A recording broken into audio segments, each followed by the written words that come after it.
जय श्री राम, राधे राधे। सावन के महीना बात कल जाए एक लोटा जल के पावर के बारे में। एक लोटा जल जौन की सावन में मिसकंसेप्शन कैसन किस्म के बता नहीं के कि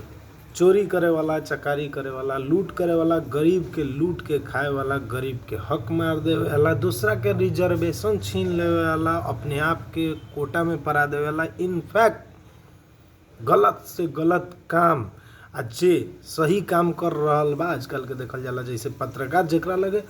थोड़ा बहुत क्षमता बाटे कि गलत के उजागर करके सही डायरेक्शन के तरफ ले जाओ, उ लोग भी गलत के ही सपोर्ट करके गलत होते हुए भी ना कि था नहीं के ओकरा पर पर्दा डाल के अपने आप के पाप के भागी बनावे वाला लोग के ला भी ई एक लोटा जल सावन महीना में अपने अगर भगवान के ऊपर ले जाके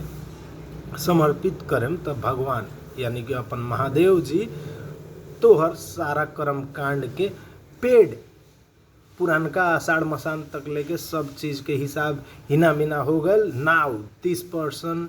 इज हैविंग क्लीन चीट, एकदम सफा स्वच्छ सुंदर सामाजिक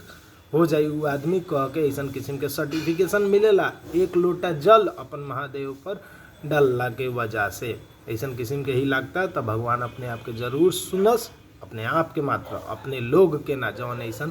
चीज में इन्वॉल्व बा, जौन अपन अथॉरिटी के गलत यूज करता, जौन सब किस्म के कर्म कांड करता और सोचता एक लोटा जल में भगवान से माफी मिली, ओकरा के लागी वीडियो हटे।